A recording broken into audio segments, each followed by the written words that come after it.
Every year, the Mises Institute, we had the Schlarbaum Prize last night. We also give the Rothbard Prize. It's a beautiful medal with Murray's likeness on it, given to someone who has exemplified libertarian principles in the Rothbardian tradition. It also includes an ounce of gold, and this prize and the gold is a result of a gift from the late George W. Connell of Parachute, Colorado, who was a wonderful man, a very successful oil geologist, and himself a great libertarian. And so it's many great people have gotten this award, and it's my honor to present it to another one. Mr. Doug French not only has a devotion to Rothbardian principles, he had a devotion to Murray himself, and received his you'll see from his bio on the sheet, but he received his master's degree from Murray. And I can still remember Murray calling me so thrilled that he had a banker who had the right views on economics.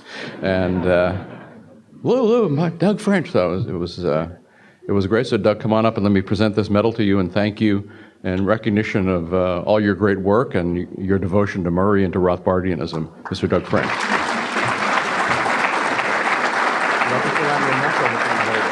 Why don't I just hold it?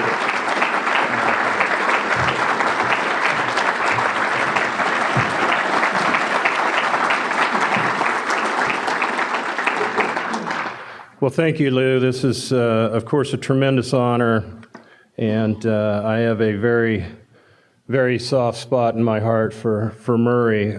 For those who don't know the story, I had no idea who Murray Rothbard was, and was just sifting through the UNLV catalog on about 1990 or thereabouts, and stumbled on a course called EC 742, I believe, The History of Economic Thought, and taught by Rothbard, it said. And so I decided to enroll in the class, and actually one of my classmates tried to talk me out of it. He said that you don't want to take it with this Rothbard guy, he's a kook. And he suggested another professor that I could take it independent study. And at the time, I was working full-time, as Lou mentioned, in the banking business. Yes, I was in the fractionalized banking business, so I'm a banker with a checkered past, for sure. But so I was urged not to take Murray, but you know, I was working during the day, and I didn't really want to play the politics of those working on their masters. So I just went ahead and showed up the first day, and I remember Murray coming in, and a gentleman by the name of James Philbin carrying a stool behind him. And Murray had a pocket full of pens, and the minute he hit the door, he started talking. And it was about the first Gulf War, and the craziness of those politicians trying to lower gas prices. Don't they understand supply and demand? And he just went on from there. There was no talking about syllabuses. There was no talking about taking roll. He had centuries and centuries and centuries of economic history to cover, and he got right to it. So believe me, I thank my lucky stars every day. Butler mentioned serendipity last night, and believe me, I was hit very hard by the serendipity stick, and I am very pleased. And when you get struck by Murray's kind of lightning, you feel like you need to give back. And what I don't give back to United Way, I don't give back to local charities, but I've tried to give back to the Mises Institute. And you know, when we talk about Murray, and his name has come up over and over in this conference, and Lou mentioned last night about how many Mises Institutes there are. There's not very many Rothbard Institutes, and it's not because necessarily that he was so radical that nobody wants to name their institute for him. It is really the market power, if you will, the brand name that has been created by Lew Rockwell's 30 years and your 30 years of support. I was just in Bodrum, Turkey at an event. I met with some young guys who, most of them are running Mises Institutes around the world, and there was a discussion I participated in, and the question was asked, why did you name your institute Mises Sweden or Brazil or Lithuania or whatever it was? And the question and the answer always was, there is a brand name that's been created with Mises. When Mises is the name of your organization, you know it's legitimate, you know that it's uncompromising in its ideas, and you know that it's part of something much, much bigger. So all of you should be commended for creating not only something that resides at 518 West Magnolia in Auburn, Alabama, not only at Mises.org in the United States, but Lou mentioned this organic creation of Mises Institutes all over the world. And it's a credit to him, and it's a credit to you for creating a brand that is, again, uncompromising in its devotion to liberty.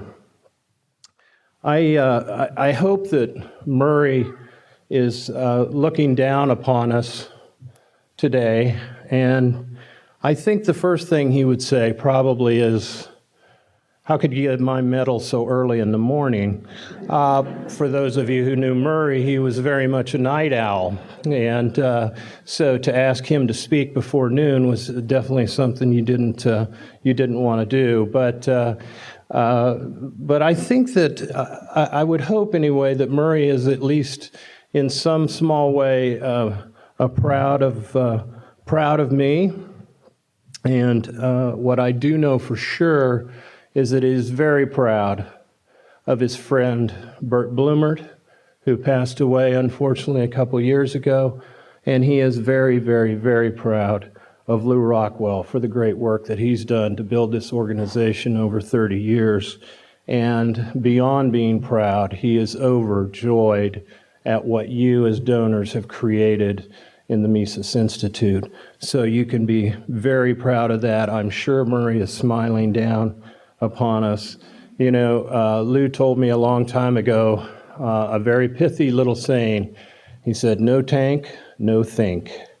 And so, believe me, most of you are the tank, and there are a few thinkers here, but it takes the tank to make the thinking work. So I thank all of you for your support of the Mises Institute. I thank you, Lou, and the board for this recognition, the Murray Medal. It means so much to me, and believe me, your reach is beyond. What happens in Auburn has not stayed in Auburn. It has gone worldwide. So thank you.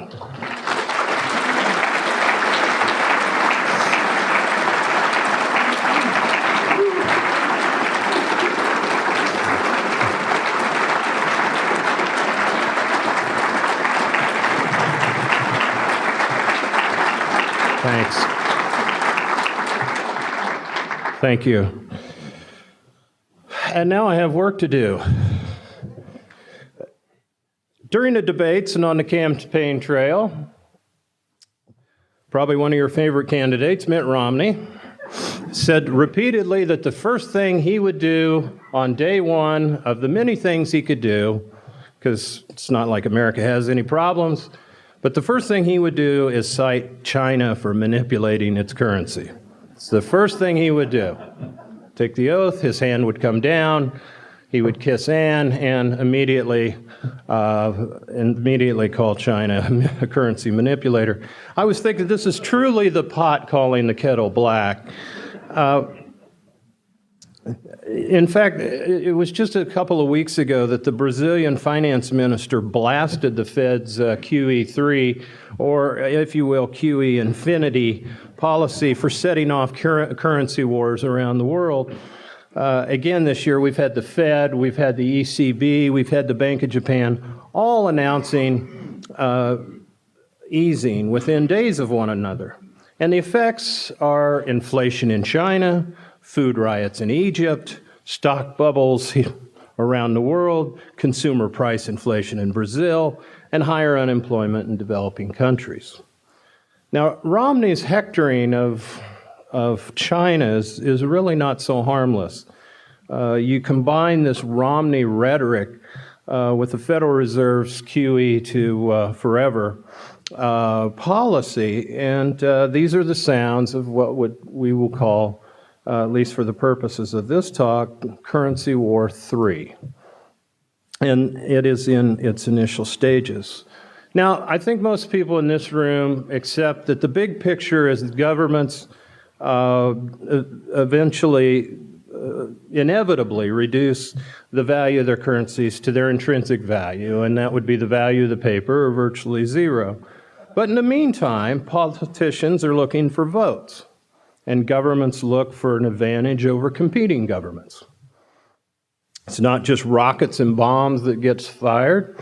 It's a war is waged on an economic front, and currency manipulation is the primary weapon. And just as America's military-industrial complex wages war all over the world, forget about this strong dollar policy that you continually hear and have heard for years. America has been the leading advocate of currency devaluation or debasement for the last 200 years. Through the Revolution, through the Civil War, the Great Depression, the inflation of the Carter years, and now Bernanke's QE forever, we are continually devaluing the dollar. James Rickards has written a wonderful book called Currency Wars, and he warns of a complete collapse in the dollar during this Currency War 3. He says the Fed chair, Ben Bernanke, is engaged in the greatest gamble in the history of finance. He says the dollar crash is overdue, and it's not a matter of guesswork. The preconditions are already in place. Bernanke's attempt to print America's way out of its economic jam is in essence a declaration of currency wars against the entire planet. He writes that the new currency war is the most meaningful struggle in the world today, the only struggle that determines the outcome of all others. And he explains that while currency wars are fought on the world stage, they actually begin at home. They begin with domestic policy. When you have an economy lacking in growth, an economy with high unemployment, a weak banking sector, worsening public finance, with economic growth stymied time and time again, countries look to depreciate their currencies and promote export growth and investment.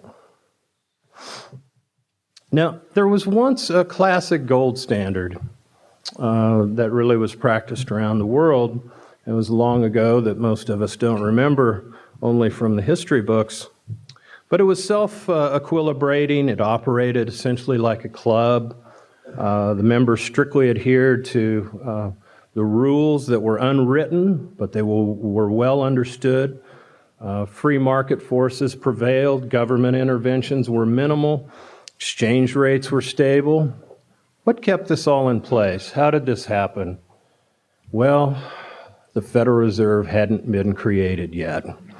There was no U.S. central bank to mess up monetary matters.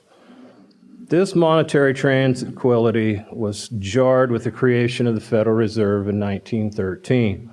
And as Murray Rothbard explained in a book I hope is out front for sale, if not, it's certainly on the Institute's website in the bookstore, The History of Money and Banking in the United States, the Colonial Era to World War II, the Federal Reserve Act was just part of a wave of legislation brought about by the progressive movement.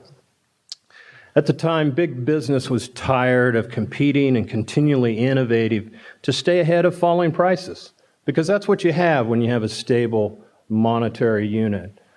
As innovations are made, prices fall, there's a continuing array of competitors, and big business was tired of that. and they wished to use the power of government to establish and maintain cartels in an effort to ensure high profits. The plan was to, quote, transform the economy from roughly laissez-faire to centralized and coordinated statism, according to Rothbard. Now, what Rickards calls Currency War I began with the German hyperinflation in 1921, and it ended with France breaking with gold in 1936 at the same time that England was devaluing the pound sterling. In between, there were various continuous monetary fireworks. For those of you who've seen a great movie by Woody Allen, Midnight in Paris, you were probably struck by the number of very creative and literary types, U.S. expatriates that ended up in Paris in the mid-1920s. Well, you wouldn't be surprised that there's actually an economic answer for why they were there at the same time. And that's because the French franc had collapsed in 1923. And so the Ernest Hemingways, Scott and Zelda Fitzgerald, Gertrude Stein, they could all afford comfortable lifestyles living in Paris because the franc had collapsed and they could use their strong dollars at the time to live a very comfortable lifestyle in Paris. Now, by this time, the classic gold standard was long gone. It's replaced by a deeply flawed gold exchange standard that allowed central banks to inflate and caused the boom in the 1920s, and therefore it required the correction of the 1930s, which, of course, we've heard about previously that FDR essentially exacerbated with his government policies. FDR started his term in office actually by closing banks. It was one of the first things that he did. And then he confiscated the people's gold. In fact, the language of FDR's order is really quite chilling. It said that citizens have until May 1st, 1933, to deliver to the Federal Reserve System, quote, all gold bullion, and gold certificates now owned by them. And this was under the threat of a $10,000 fine or 10 years in prison. $10,000 at the time in 1933 was a fair amount of money. 10 years of prison is always a fair amount of time in prison. Now, citizens received, they didn't go away empty-handed when they brought in their gold. They got $20.67 per ounce, only to watch the new president move the price up to $35 an ounce after he had confiscated it all, and that amounts to a 70% devaluation. Now, Rickards places Currency War II from 1967 and 1987. In between Currency War I and Currency War II, we had the Bretton Woods Agreement, which was a phony gold standard that Henry Hazlitt, who, as Lou mentioned last evening, was one of the initial supporters in the Mises Institute. Henry Hazlitt actually predicted that it would collapse, and this set the stage for Currency War II. Now, Currency War II began with a number of crises in the British sterling, and then a flight from the dollar into gold. And Charles de Gaulle called for a return to the gold standard. In fact, the French president said he would be very helpful. He offered to send the French Navy to the United States to ferry the gold back to France. I don't think Americans have viewed the French quite the same way ever since. This all led up to Richard Nixon, of course, preempted everybody's favorite show, Bonanza, on August 15th. I don't know how he had the audacity to do that. August 15th, 1971, telling the nation that he was closing the gold window because of the evil international speculators.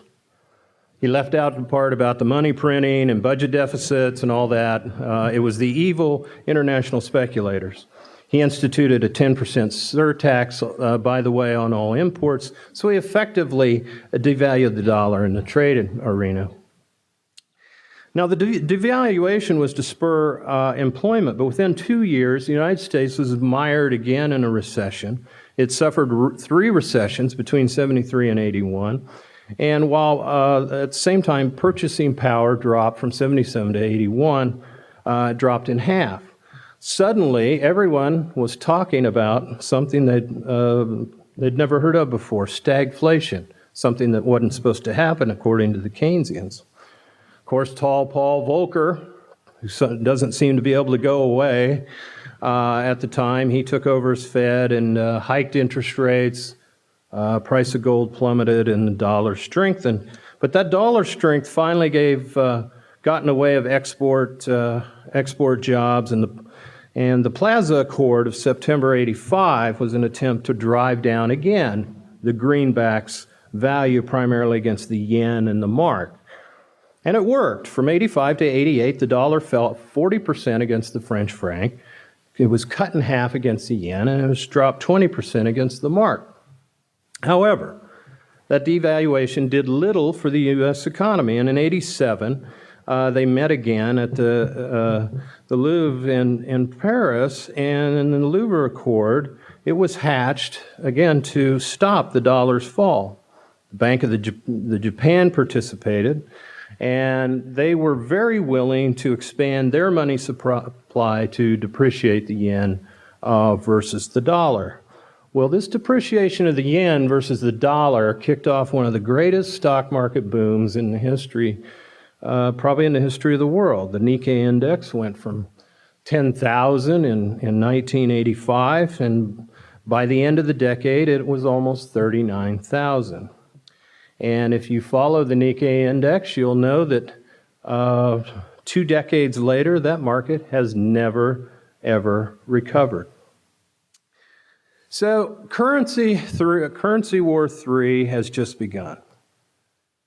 And this one's going to be the worst one yet. After 40 years of massive government money printing and explosion of derivatives, and Currency War III will be fought on a massive scale. And it's a real risk to the entire monetary system. So how this is going to end up, we really don't know. But, Mises had a 3-step program, or he thought there was 3 steps to inflation. First, government could print all they want, and prices wouldn't go up nearly as much as the money supply. That's kind of where we are now. In stage 2, the demand for money falls. That intensifies price inflation. And in stage 3, prices go up faster than the money supply. Then the shortage of money causes the public to agitate government to print more, and when government does more of this, then prices and money supply spiral upward, and that's when we have hyperinflation.